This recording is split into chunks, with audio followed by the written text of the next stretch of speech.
Hey, what's up guys? Taj back again with another tutorial. This one will be in Adobe Photoshop CS5 again. And I'm going to be teaching you guys how to texturize text. My method, it's the easiest method for me, the quickest. I do have other ways, but for teaching beginners and etc. for the sake of this tutorial, I will teach you a quicker method that I use when I'm lazy. Yeah. First off, sorry for taking so long to make this tutorial. I've just been busy. And I want to give a shout out to MK Productions. He's a pretty amazing graphic designer. And a shout out to PFMJ, Pictures from My Journal, an amazing team of graphic designers. And another shout out to Field by Nutella, amazing video editors. And a big thank you to you guys, for even watching these videos, for supporting my new channel, for watching, just for everything. Thank you. And yeah, all the mushy crap is out of the way.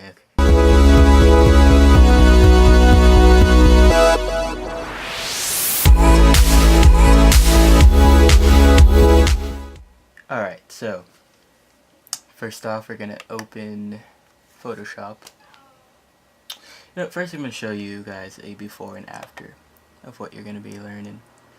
Alright, so here is before. You got plain text.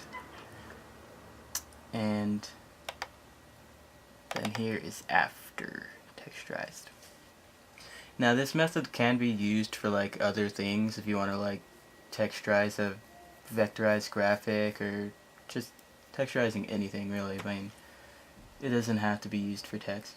You can apply it to anything else that you're designing. But for this tutorial, teaching how to texturize text, yeah. Alright, in this folder I have a bunch of just texturized backgrounds that I got from Google. You can literally search textured background or like metal texture, I don't know, just you can search a bunch of graphics you can find on Google. Most of them will be copyrighted, so I mean if you're going to be making this for like professional things, I would probably go with like royalty free websites. I'll try to link some in the description, but for the sake of this tutorial and to make it quick, I just grabbed these from Google. And I don't plan on selling or merchandising anything with this, so here we go. Into Photoshop. We're going to create a new document. Let's not use the shortcuts. There we go. File, new. And 1920 by 1080. It's usually what I always do, because mostly I put them into videos. Anyways, you want your resolution to be 300, and we'll leave everything the same. Bam. Alright, so just out of habit I always unlock my background. Just click it twice. Now we're going to get some text. Once again, I'm going to do my name again because I'm so conceited. I just can't get enough of myself. I guess I'll go with this font. I don't know.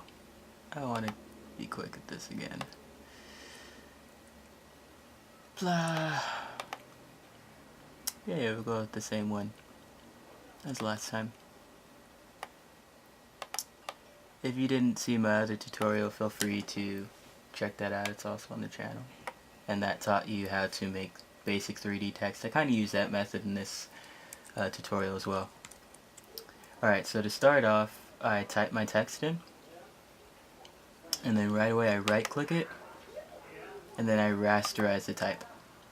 Now once this is done, you can't go back in and modify the text. Like I wouldn't be able to take out the A and put it like something else. Like once you rasterize it, you can't turn it back to text.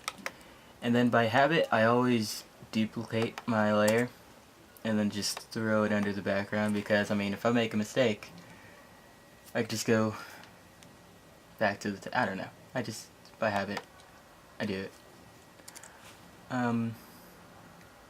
Okay.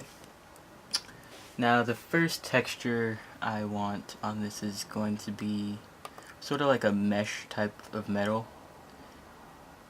And to get your texture in, you're going to go to File and then Place. And then navigate to wherever you saved it to. Alright, so this is the first texture I want to be on the text. Now when you search in Google, you want to make sure you look for images that are relatively large, because when you stretch them, they're going to lose quality in the photo. So just make sure you get a large image. Bigger is always better. And then when you bring this in, you have to rasterize it. You'll see this little symbol right here. That means it's not rasterized. So you just right click it and rasterize the layer. And then for now I'm going to turn it off, because like the past tutorial, when we were doing the gloss, we had to select around the text.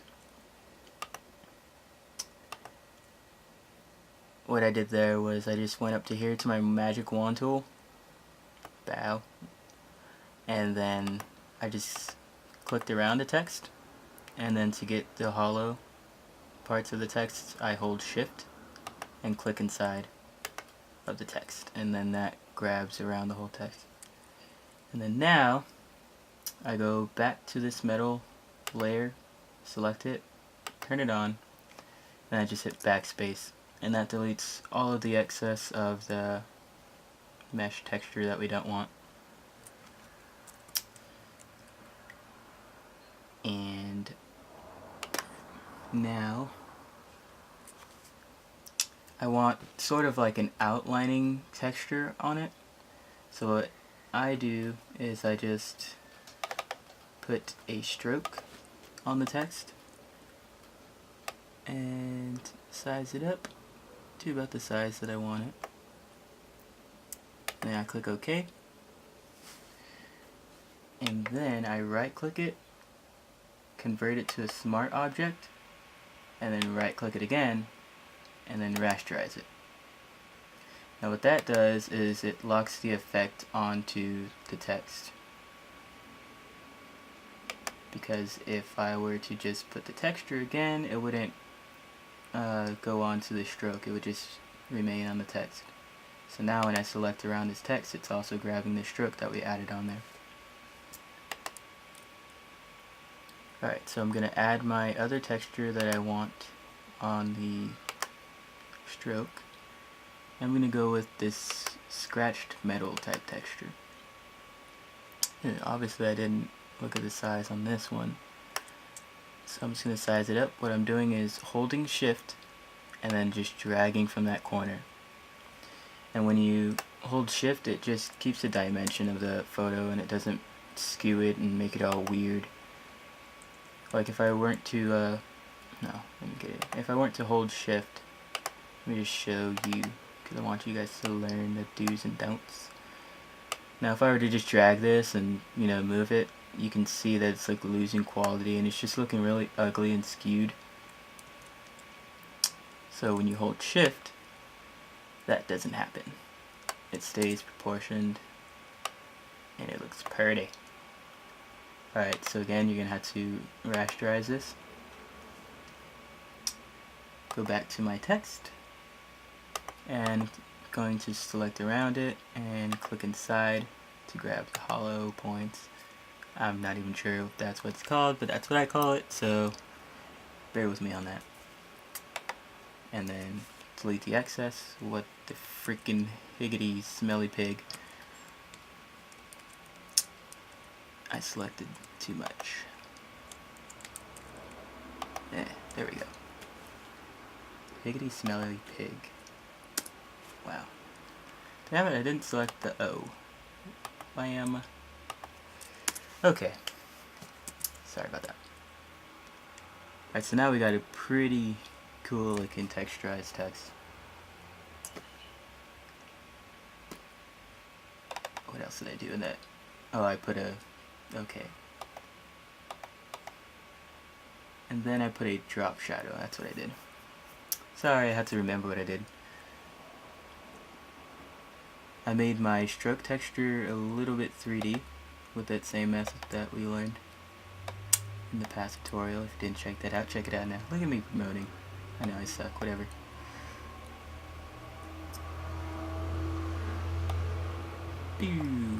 This one's not going to be perfect, but you know what? I don't care if you don't. Okay, as you can see, when I put that drop shadow, a little bit of the texture is still up there, so it's also putting a stroke on it. So what I do is I just get my selection tool right here, and I select right there, and then I have to pull it up a little bit so I can grab that texture that's up there, and just press backspace, and it gets rid of it. You can crop it out or whatever you want, but that's a simple way to fix that. And then the last thing I did was just put a texture on the background. So let me get that texture file placed, and it's just paper texture. Hold shift, drag the diagonal crap thing, rasterize it. Okay, and for the background, I took down the saturation of it, and the way I did that was I selected the layer, and I come up here to layer. Wait, no. I come up here to image, and then adjustments, and then right here you have all these effects like the brightness and contrast of it, hue and saturation, color balance. You can turn it black and white, or mess with the exposure of it. There's all kinds of stuff you can mess with here, shadows and highlights. But anyways, I went to the hue and saturation, and I just brought the saturation all the way down to make it gray. And then I lower the opacity of it.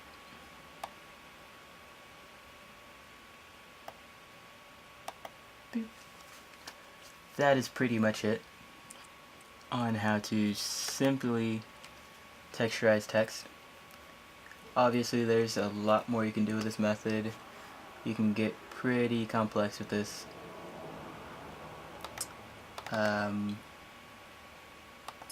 a drop shadow to the first metal, I don't know. There's a lot more stuff you can do. Just get creative with it. And to save it, again, is File, Save As, and usually the format I save in is JPEG.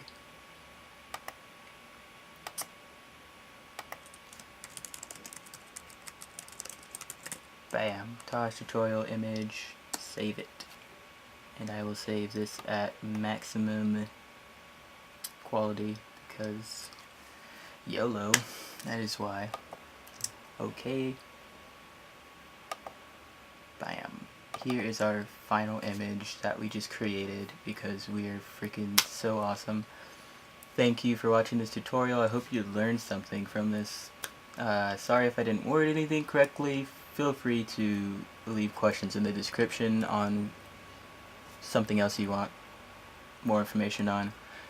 Also in the comments section below, if you could please comment other stuff you want to see on my channel or something you want to learn in Photoshop. Next week I'm going to try and get a basic editing tutorial in Adobe Premiere Pro. All my programs are CS5 simply for the fact that I don't see a reason to go to CS6. I just got used to the interface of CS5. But long story short, my tutorials are in CS5. If you want to go into CS6, feel free to. These tutorials can still be used for CS6, I'm sure. I think I'll even put this textured folder in the download description, or in the description for you to download, so you can use these. And if you would please add me on Facebook, facebook.com/tajh. Feel free to tag me in anything that you create from this tutorial. You can message me on there. I love to talk. Follow me on Twitter at tajh_ray. And that's about it. I mean, thank you guys for watching this again. Thank you to all the supporters. Thank you to everyone who has subscribed and liked my videos. There will be more. Thank you, thank you, thank you. I love you.